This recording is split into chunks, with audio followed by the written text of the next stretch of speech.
maqaa Abbaa, kan Ilmaa, kan Hafuura Qulqulluu Waaqa tokkotti ni amanna. Amiin. Kabajamtootaaf jaalatamtoota maatii Waaqayyoon kan jaallattan, Waaqayyos keessin jaalatu biyya keessas ala kan jirtan hundumti keessan bakkaaf lafa jirtanitti nageenyi Waaqayyoo araarsummaan giiftii keenya qulqulleettii dubaroo Maariyaam eegumsi ergamootaa kadhannaan qulqullootaa hunduma keessan faana ta'u akkam jirtu akkamii yeroo kana geessanii ani nagaa kiyya galanni Waaqayyoof haa ta'u simbiras Waaqayyo nagaa taasisu guyyaa har'aa kana akka fedhaaf jaalala Waaqayyootti wantoota muraasa waliin laalla. Innis yeroo darbee waa'ee hafuurota hamoorratti keessumattuu hafuura addaanyi warquu jedhamu kan gaa'ela nama dhorkuuf dhala nama dhorku irratti viidiyoo gabaabaa hojjedheen namoonni baay'een keessan jireenya keessan keessatti wantoota gaaffii ta'ee bal'inaatiin deebiin akka isinii kennamuuf gaaffii gaafattanii turtanii gaaffii kana egaa guyyaa har'aa kana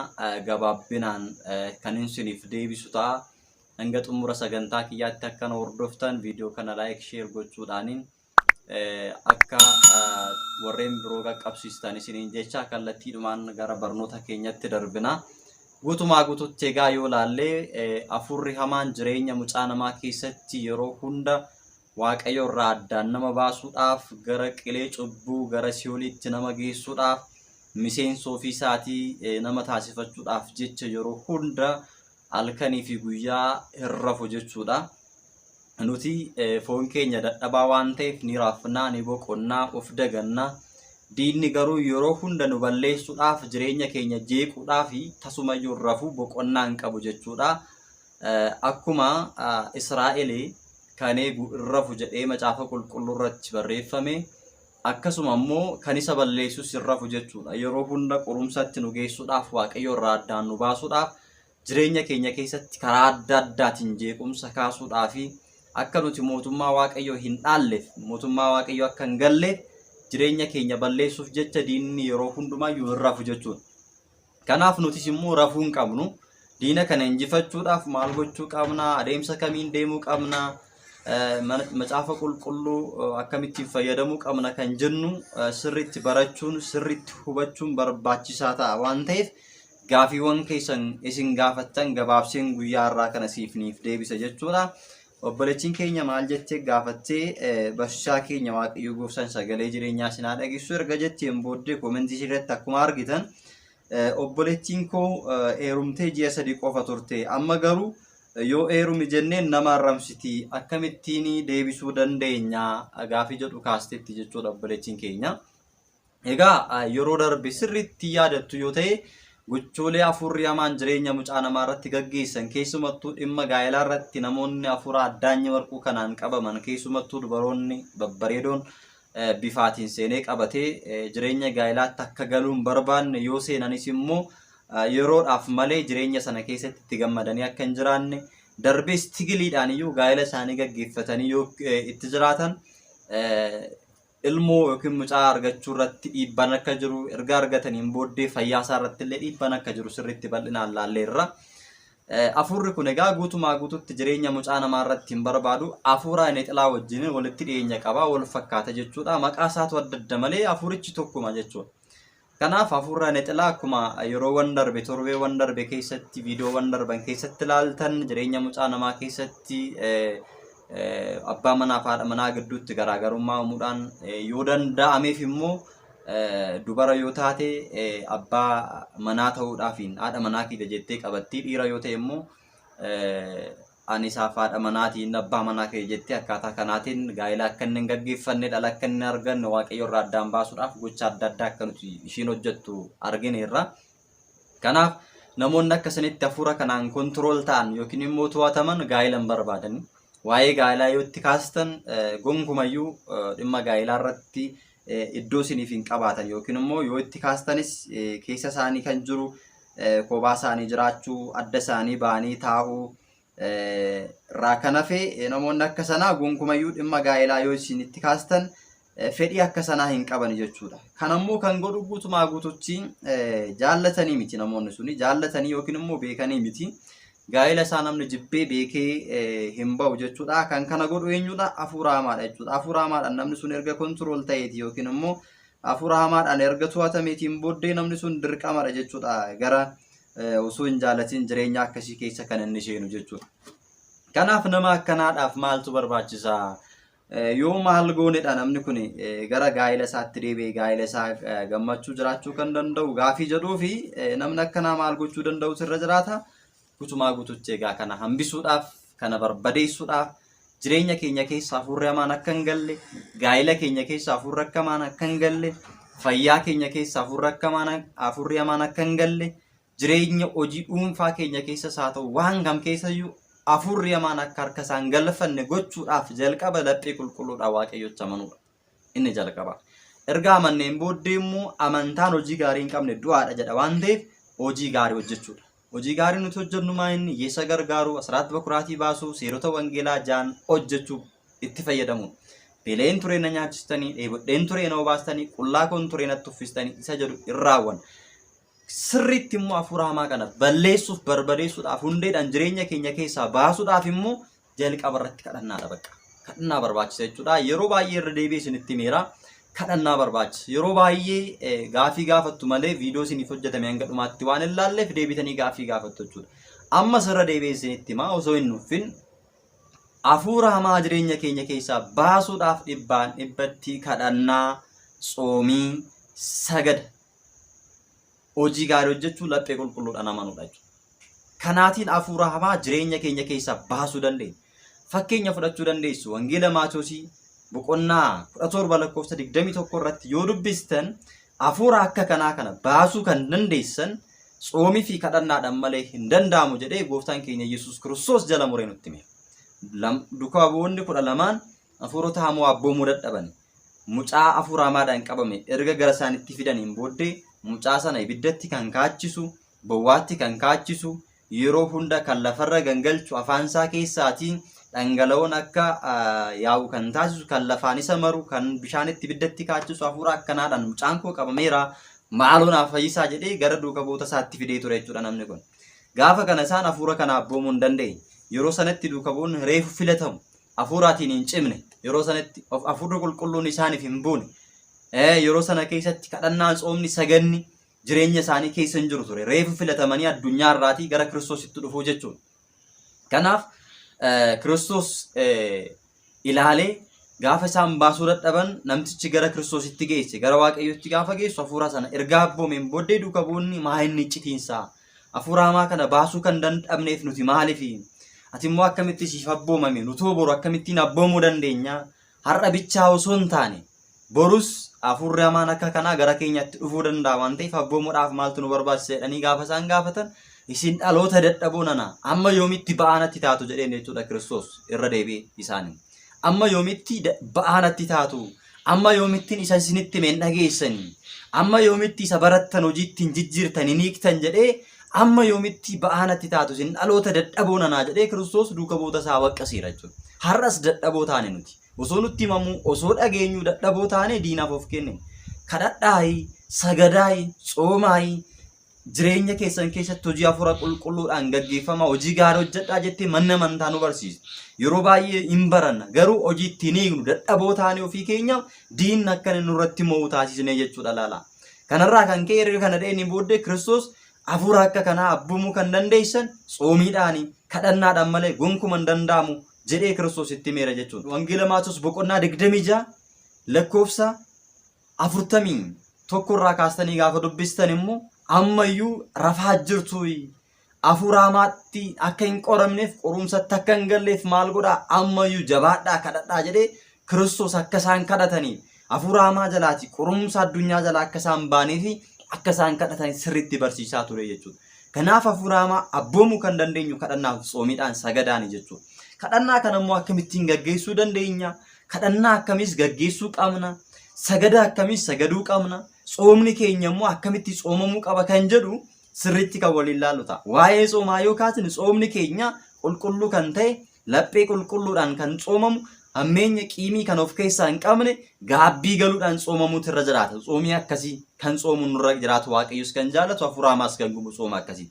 Namatti qiimii qabachaa hojii hamaa hojjechaa cubbuu keenya osoo beeknuu dhoksaa akka waa Waaqayyo hin beeknetti nama fuulduratti qulqulluu fakkaachaa hin tsoomna taanaan gatiin of hin qabu Waaqayyo biratti fudhataman argatu diinas gubuu hin danda'u tsoomni keenya.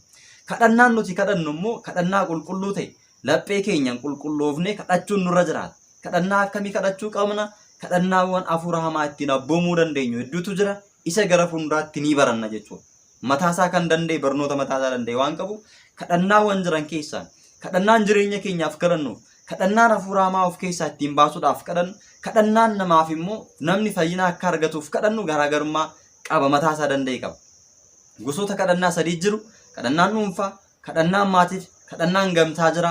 Isa kana keessaa amma nuti kan laallu kadhannaa dhuunfaati waan ta'eef jalqaba namni of fayyiseeti namaaf kan fayyina ta'uu danda'u waan ta'eef iyyuu osoo hin fayyin hafuura hamaadhaan qabamnee osoo rakkachaa jirru, osoo miidhamaa jirru, egaatii jireenya keenya keessatti ofii keenyaa bilisummaan arganne yoo ta'e ofii keenyaa rakkoo keessa jirraa jechuudha. Haa ta'utii namaaf yoo kadhanne waaqayyoon nun dhaga'u jechuu keenya miti. Garuu bilisa baane namas bilisa baasuudhaaf hojjechuu danda'u nurra jiraata jechuudha. Kanaafuu kadhannaa akkamii gochuu qabna? Sagada akkamii sagaduu qabna? Saganni gosa afurtu jira. Saganni waaqummaa jira. Saganni gaabbii jira. Saganni kennaa jira. Saganni kabajaa jira. Isaan kana akkamittiin sagaduu qabna kan jedhu gara fuulduraatti viidiyoo tokko gochaadhaan yookiin immoo viidiyoo isaa osoo ilaaltanuu akkamittiin akka sagaduu qabnu iddoo mijeessee haala qindeessee isiniifan hojjedha jechuudha. Akkasumallee kadhannaa gaggeessuun akkamittiin gaggeessuu qabna?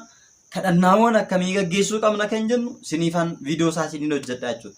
Dabalataan immoo hafuura hamaa abboomuudhaaf guutumaa guututti kontirool gochuudhaaf maqoxoraa fayyadamuutu nurra jiraata. Maqoxoraa fayyadamuudhaaf immoo maaltu nurraa eegama? Maqoxoraan maalidha? Seerri maqoxoraa akkamiidha? Akkamittis immoo maqoxoraa kanatti fayyadamuu qabna? Hiikaan isaa maali kan jedhus immoo barnoota mataasaa danda'e qaba waan ta'eef takkaataadhaan isiniifan hojjedha jechuudha. Yoo isin hordoftan fayyina jireenya bara arganna jettanii guutumaa guututti amantanii yoo hordoftan jechuudha. Baay'een keessan biyya lafaa malee waa'ee hafuuraa, waa'ee jireenyaa, hafuura hamaa kan baasuu danda'u waa'ee hordofaa waan hin jirreef jechuudha. Kanaaf haa ta'utii hojii keenyaan dhiisnu namni tokko namni lama yoo fayyee gatii guddaadha waaqayyo biratti nuuf waan ta'eef. Kanaaf isaa viidiyoo isaa isiniifan hojjedha jechuudha.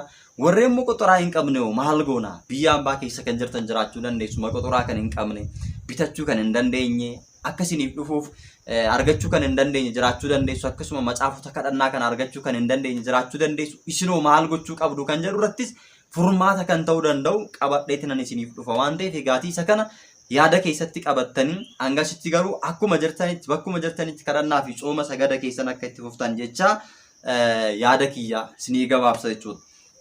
Inni lammaffaan ani gaa'ela godhachuu nan barbaada nan fedha garuu nama wajjiniin walii galuu hin danda'u. Yoon gaafiin jaalalaa naaf dhiyaate namuma sana na jibbisiisa.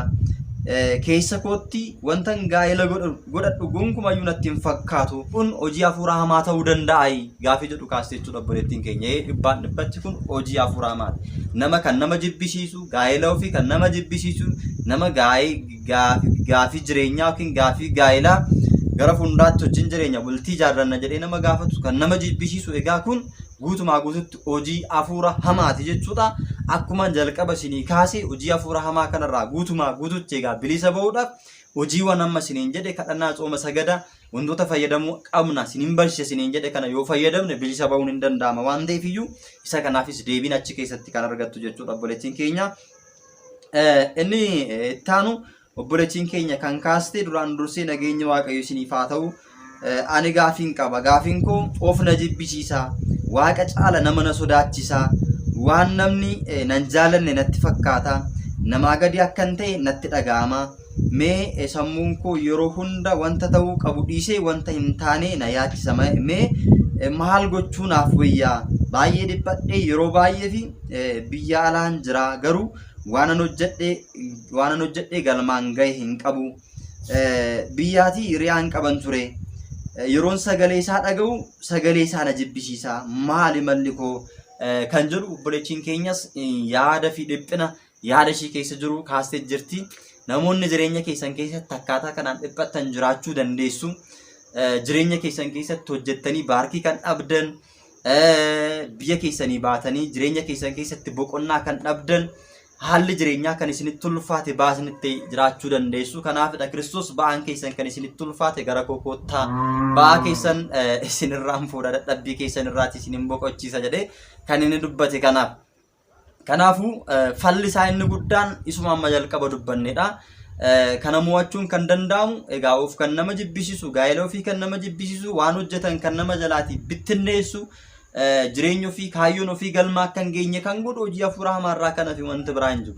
Kana keessatti isiniin jedheera kadhannaadhaa tsooma sagada barbaachisa isiniin jedheera hojii gaarii hojjechuu barbaachisa isiniin jedheera akkamittiin kadhachuu qabna akkamittiin sagaduu qabna kan jennu isaan kana moqotoraa fayyadamuu irrattis dabalataan egaa viidiyoo isaa isiniifan hojjedha isiniin jedheera waan ta'eef deebii kana keessatti egaa waan isiniin jedhe hundayyuu adeemsa jiru hunduma yoo raawwattan egaa hafuura kanarraa bilisa bahuu dandeessu jechuudha. Kan isiniin jedhus immoo ofii kiyyaaf beekee yookiin beekumsa addaa sammuu kiyya keessaa baasisuu hin ta'in abbooliin keenya kan nu barsiisan macaafni qulqulluun kan jedhu hojii gaarii sana yoo hojjettan bilisa bahuu dandeessa. Kun hojii hafuuraa maatii kadhachuu sagaduu tsoomuu yeroo hunda waaqayyoodhaaf jilbeeffachuu yeroo hunda kadhannaadhaan sagadaan cimuudhaan jechuudha hafuura kana abboomuun kan danda'amu. Isa kana egaati gara fundaatti akkaataa sagadaa akkaataa kadhannaa maal jennee kadhachuu qabna isaan jedhan tartiibaan isiniin hojjedha waan ta'eef viidiyoo ittaanu kanatti aanee viidiyoo jiru keessatti tartiibaan kan isiniin hojjedha waan ta'eef hordofaa isiniin jenna. Gaafiin biraas waluma fakkaata. Gaafiin kun obsan dadhabaa namni naan bahu namaatiin walii galtee yookiin jaalala hin qabu kanaaf maal inni malli koo gaafii jedhudha jechuudha.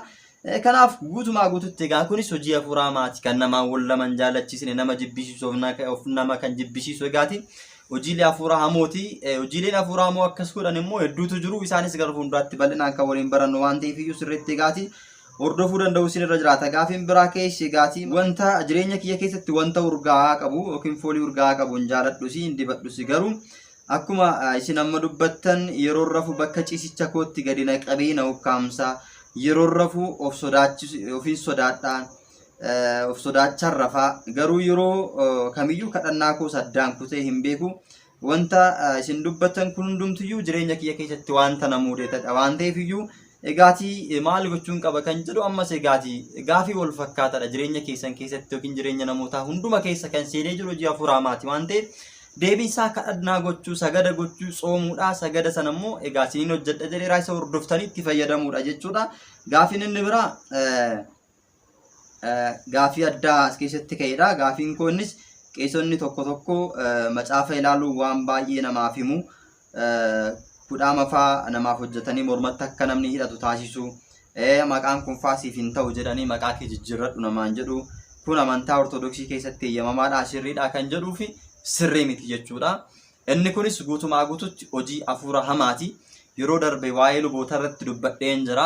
Gaabbii galuudhaafis luboota akkamii biratti akkasiin gaabbii galuu qabdan sinitti himeetinan ture jechuudha. Viidiyoo gara duubaatti deebi'aatii dhaggeeffadha. Hangan immoo viidiyoo isa kana isiniif hojjedhuttis immoo hafuura hamaa jireenya ofii keessaa baasuudhaaf sagada akkamii sagaduu qabna kan jedhu isinii hojjedheen jira jechuudha. Yeroo darbe sirriitti ifa ta'uu baatu muraasa isaa isinii hojjedheen jira. Isas duubatti deebi'aatii ilaala. Viidiyichi maal jedha description box jala isiniif hangaa. Viidiyichi maal jedha hafuura hamaa abboomuudhaaf yookiin to'achuudhaaf sigdata akkamii sagaduu qabna kan jedhu mata duree irratti barreeffamee kan jiru ilaala. Dabalataan egaatiisa kana waa'ee luboota irratti luboonni akka kana mana amantaa keenyas bakka hin bu'anii namaan kudhaama siif hojjannaa kana ittiin of eegdaa qabeenya keedhaaf jireenya keedhaaf gaariidha barumsa keedhaaf gaariidha bultii keedhaaf gaariidha jedhanii waan adda addaa kan namaaf godhanii namatti kennan mormatti hidhadhu kan namaan jedhan keessumatti immoo maqaa kee jijjiirradhu kan namaan jedhan kaayyoo hafuura hamaadhaan warra deddeebi'an hojii hafuura hamaa warra hojjetan daabiloosiif bitamanii warra jiraatan malee mana amantaa keenya kan bakka hin buune ta'uusaa beekuu isinirra jiraata jechuudha. Maqaa maaliif jijjiirradhu jedha yoo jettanii ilaaltan iccitii guddaan achi keessa jiru nuti fakkeenyaaf maqaa lama qabna. Maqaa lama gaafa jennu maqaa dhalootaa yookiin immoo maqaa foonii maatiin keenya gaafa dhalanii nu baasan kan ittiin naannoo keessatti biyya irratti ittiin beekamnu maqaa tokko qabna. Lammaffaan immoo maqaa hafuuraa qabna. Maqaan hafuuraa kun gaafa cuuphaa guyyaa 48tti nuuf kennama. Kanaafuu inni kun egaa hundumarra caala maqaa waaqayyoo keessa jiru maqaan qulqullootaa keessa jira jechuudha. Fakkeenyaaf walda Maariyaam, walda Mikaa'el, walda Mikaa'el, walda Haannaa gaafa jedhamu Mikaa'ela, Gabreelii egaa maqaan qulqullootaa maqaan ergamootaa achirratti waamama. Diinni immoo maqaa sana dhaga'uu hin jaalatu. Maqaa sanaan akka nuti waamamnu hin jaallatu waan ta'eef jijjiirradhu nuun jedha jechuudha. keessumattuu immoo maqaa addunyaatiinis gaafa waamanu fakkeenyaaf Yohaannis, Saamu'eel yoo kaastan akkasuma immoo maqooliin hedduun jiru macaafa qulqulluu keessaa kan fudhataman Daani'eel jechuun Egzaabeer daanyaanoo isa jedhurraa kan fudhatame hiikaan isaa gaafa hiikamu akkasuma immoo Saamu'eel jechuun waaqayyo wareega koodhaa dhaga'eera jechuudha waan ta'eef egaa maqooliin akka kanaa isatti hin tolu hafuura hamaatti hin tolu maqaa gaariin akka kanaa macaafa qulqulluu keessaa fudhatame isatti hin tolu maqaa addunyaa namni callisee nuu baasu akka itti jijjiirrannu barbaada diinni jechuudha maaliif maqaan keenya gaafa fakkeenyaaf hafuurri hamaan sun gaafa hojjetamu yeroo darbe yaadattu yoo ta'e viidiyoo isin hojjedheen jira keessumattuu hafuurri matachii hafuurri jinni namoonni gaafa hojjetan gaafa warreen keessumattuu kudhaama siif goona jedhanii hojjetan kun maqaa fi maqaa kiristaanaaf maqaa haadhaa gaafatu jechuudha kallattii sanaan kan isaan seenan maqaa kiristaanaa kan isaan gaafataniif maaliif